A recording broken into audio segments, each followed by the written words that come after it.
मित्रांनो, कोणी विचारही केला नसेल की थायलंड आणि कंबोडिया यांच्यामध्ये युद्ध होईल आणि ते युद्ध चालू झालेलं आहे. आणि युद्धाचं कारण हे आहे की कंबोडिया आणि थायलंड या दोघांची जी बॉर्डर आहे, तर या बॉर्डरमध्ये एक शिव मंदिर आहे. आणि या दोन्ही देशांचं म्हणणं असं आहे की आम्ही या शिव मंदिर किंवा ह्या मंदिराबद्दल खूप आस्था आहे, तर हे मंदिर आमचं आहे.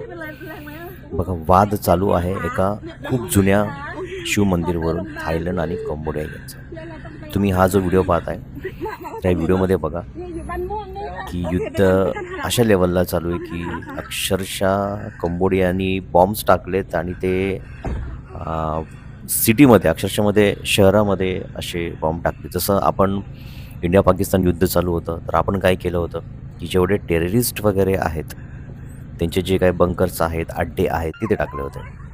पण कंबोडियाने काय केलेलं आहे की डायरेक्टली सिटी किंवा जे काही तिथला जो एरिया आहे जवळचा, तर तिथल्या लोकांना खूप त्रास झालेला आहे आणि तिथे खूप प्रॉब्लेम चालू आहे.